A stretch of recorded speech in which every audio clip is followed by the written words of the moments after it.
Bismillahirrahmanirrahim. Assalamualaikum warahmatullahi wabarakatuh dan salam sejahtera kepada semua penonton channel Cikgu Ayanti. Okey, baiklah, hari ini Cikgu ingin menerangkan mengenai subtopik 1.3 faedah kompaun, di mana ianya adalah merupakan salah satu subtopik daripada bab 1 matematik keuangan. Pertama sekali, apakah faedah kompaun? Okey, pengiraan faedah kompaun ini adalah berasaskan prinsipal yang berubah dari semasa ke semasa. Faedah yang diperolehi terdahulu dikompaun atau ditukar kepada prinsipal dan mendatangkan faedah selepas itu. Bermaksud faedah yang diperolehi daripada sebelum itu kita akan kompaunkan di dalam jumlah prinsipal kita dan mendatangkan faedah yang baru selepas itu. Okey, berbeza dengan faedah mudah, di mana sebelum ini anda pernah belajar mengenai faedah mudah. Pengiraan faedah mudah ini adalah berasaskan prinsipal asal sepanjang tempoh pinjaman atau simpanan dan tidak berubah dari semasa ke semasa, seperti dalam topik yang kita belajar sebelum ini. Okey, contoh. Kita akan melihat contoh-contoh yang terdapat dekat dalam rajah ini, mulai daripada tahun 1 sampai tahun ke-3, di mana di sini akan ditunjukkan mengenai perbezaan faedah mudah dengan faedah kompaun.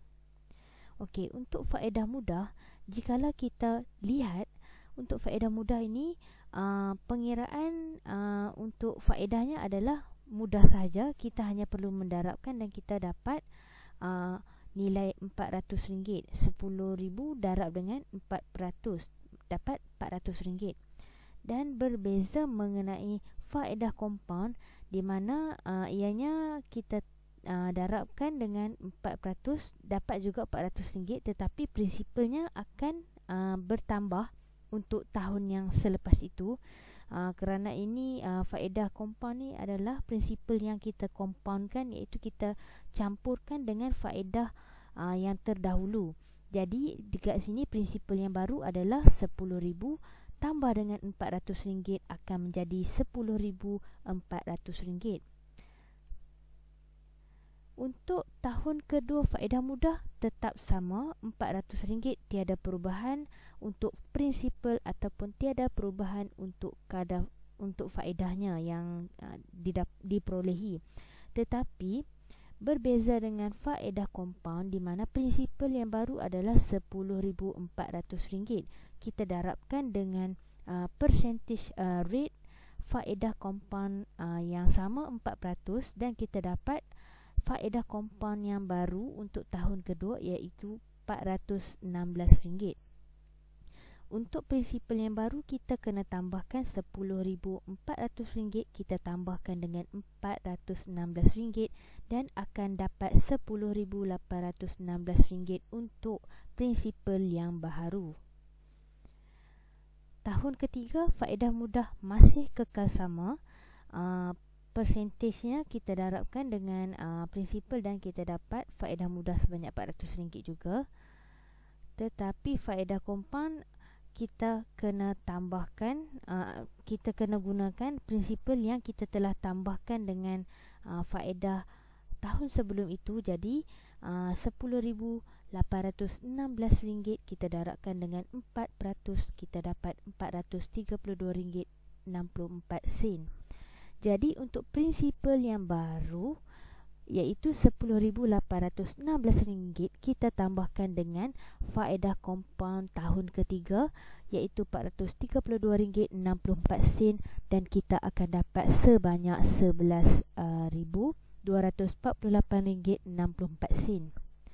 Jadi jumlah yang diperolehi adalah, untuk faedah mudah adalah RM10,000, kita kena tambahkan dengan RM400, tambah RM400 dan RM400. Kerana jika anda lihat untuk tahun pertama sehingga tahun ketiga memang tidak berubah, iaitu faedahnya kekal sama RM400, dan jumlah akhir untuk Jadi jumlah akhirnya adalah RM11,200. Berbeza dengan faedah compound di mana RM10,000 kita tambahkan dengan RM400 faedah compound yang pada mulanya. Kita tambahkan dengan RM416 tahun kedua, dan kita tambah dengan RM432.64 tahun ketiga, dan kita akan dapat jumlahnya sebanyak RM11,248.64. Jadi melalui contoh yang kita lihat ni, dengan simpanan yang sama tapi kiraan kadar faedah yang berlainan, kita akan dapat hasil yang berlainan. Kita dapat pulangan yang lebih tinggi dengan kiraan faedah compound, dan sama juga dengan pinjaman, kita juga akan dikenakan cas yang lebih tinggi melalui kiraan ini. Kita masuk pula kepada 1.3.1, mencari faedah compound dan jumlah compound.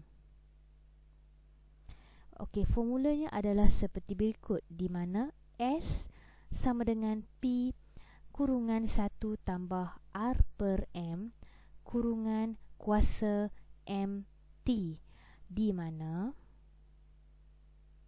S bersamaan dengan jumlah compound, P bersamaan dengan nilai prinsipal, R sama dengan kadar faedah compound, T sama dengan tempoh masa dalam kiraan tahun, dan M adalah kekerapan compound dalam setahun, di mana dekat dalam setahun tu boleh jadi kita compoundkan selama 2 kali, ataupun boleh jadi kita compoundkan sekali sahaja, ataupun boleh jadi kita compoundkan sebanyak 12 kali, iaitu setiap bulan. Bergantung kepada soalan lah. Okey, ini pengetahuan am yang anda perlu tahu adalah 1% bersamaan dengan 1/100 ataupun bersamaan dengan 0.01. Dan ini untuk pengetahuan am ni anda akan aplikasikan untuk pengiraan kadar faedahnya ataupun R, di mana di situ anda perlu tahulah untuk percentage ni berapa dia punya point dia. Jadi mudah untuk anda membuat pengiraan. Contoh pengiraan 1.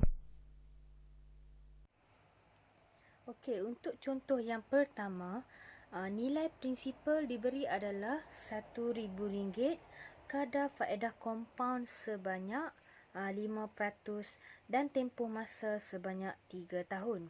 Kirakan jumlah compound.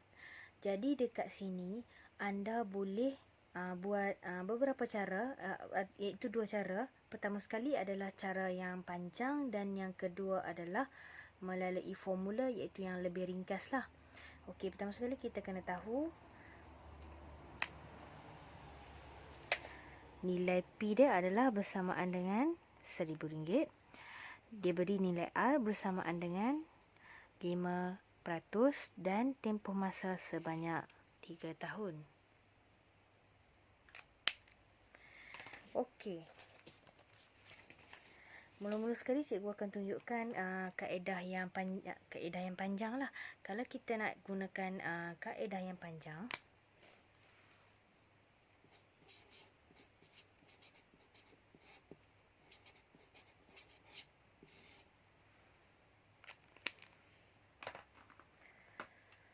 dekat sini kita kena tengok sebabkan dia nak dalam tempoh 3 tahun kan. Jadi kita kena kirakan satu-satulah. Ikut tahun pertama sampai tahun yang ketiga. Okey, tahun cikgu buat T1, T2 dan T3. Di mana T1, T2 dengan T3 ni kita kena tengok dia punya prinsipal dia berubah-ubah lah. Okey, RM1,000 untuk permulaan sebab tahun yang pertama. Jadi kita darabkan dengan 1.05. Sebab apa 1.05? Sebab nilai prinsipal, iaitu nilai compound tu, kita kena tambah. Contohlah kalau macam anda nak kirakan faedah compound dahulu, lepas tu anda tambahkan dengan prinsipal pun boleh. Tetapi ni sebabkan kita nak cepat, kita nak terus gabungkan lah nilai yang sepatutnya, orang kata apa, nilai yang kita nak cari faedah tu kita terus nak tambahkan terus dengan prinsipal dia. Jadi kita buat 1.05. Jadi akan dapat sebanyak RM RM1,050. Okey. Untuk tahun yang kedua pula, sebabkan prinsipal dia yang baru adalah inilah. Jadi kita ambil 1050, kita darabkan dengan 1.05 lagi, kita dapat RM1,102.50. Untuk tahun yang ketiga pula, kita ambil nilai yang tahun kedua tu, RM1,102.50, kita darabkan dengan 1.05, kita dapat RM1,157.63. Okey, ini kaedah yang panjang. Bagaimana pula dengan faedah yang menggunakan formula ya? Okey, kalau untuk penggunaan formula,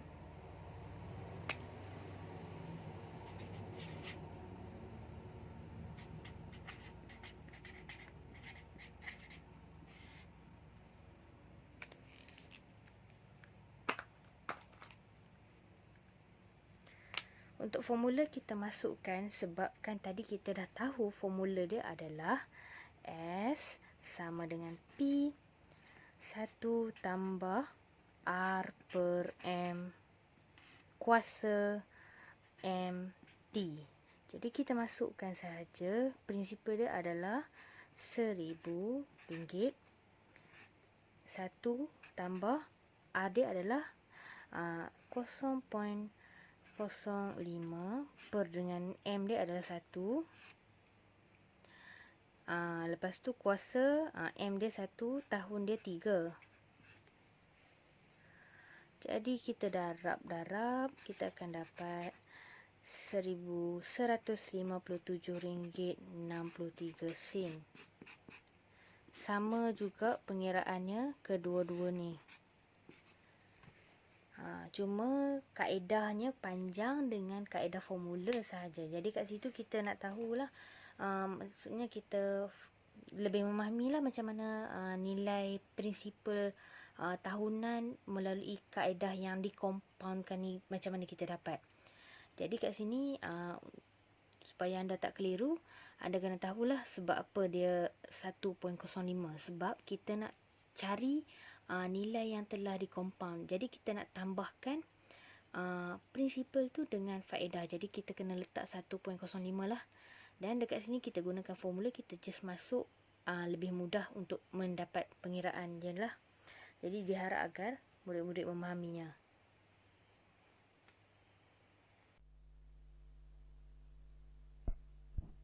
Contoh pengiraan 2. Okey, baiklah. Untuk contoh yang kedua, untuk 1.3.1, diberi nilai prinsipal P sebanyak RM1,500, tempoh masa T sebanyak 3 tahun dan jumlah kompaun S sebanyak RM1,996.50. Okey, ni ada pembetulannya. Cikgu tertambah 9 ni banyak pula. So yang ni tak adalah. RM1,996.50. Jadi hitung kadar faedah kompaun R. Okey, kat sini kita kena tahu formulanya terlebih dahulu, di mana formulanya adalah bersamaan dengan S sama dengan P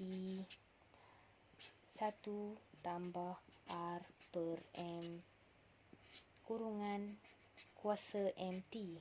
Ini adalah formulanya lah yang kita perlu tahu terlebih dahulu.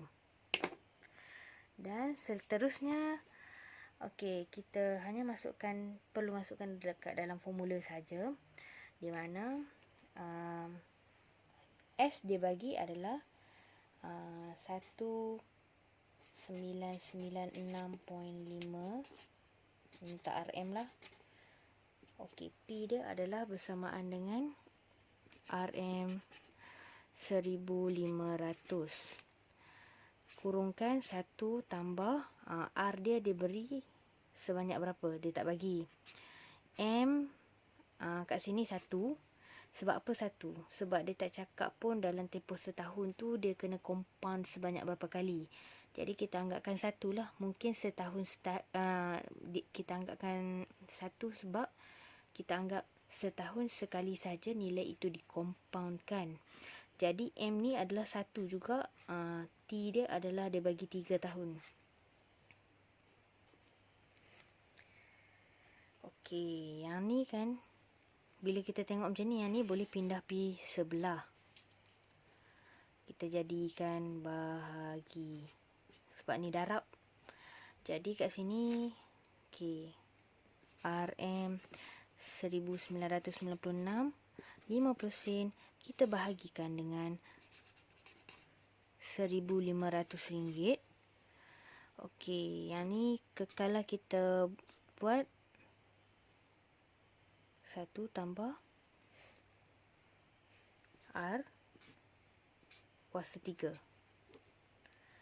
Okey, lepas tu kita cuba kira, kita dapat yang ni sebanyak 1.331 dan ini adalah 1 tambah R kuasa 3. Okey, ni kita pindah pergi sebelah, dia jadi punca kuasa 3.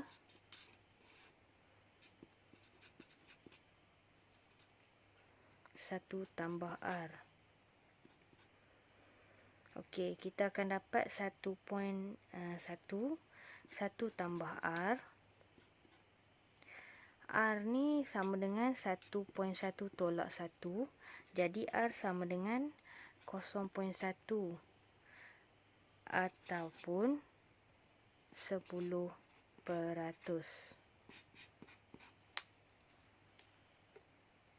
Okey, cikgu harap anda jelas dengan apa yang cikgu terangkan ini.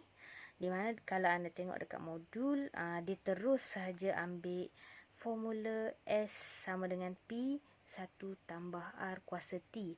Sebenarnya dia hanya sebenarnya dia hilangkan M tu sebabkan M ni tiada, orang kata apa, tiada dalam setahun tu tak ada ulangan untuk dikompaundkan lah. Maksudnya kita anggap dia compound selama setahun sekali. Jadi sebabkan dia nilai dia 1, jadi dia macam tak ada efek. So memang dekat dalam modul dia tak masukkan lah. Jadi cikgu harap ini anda dapat memahaminya apa yang cikgu terangkan ini.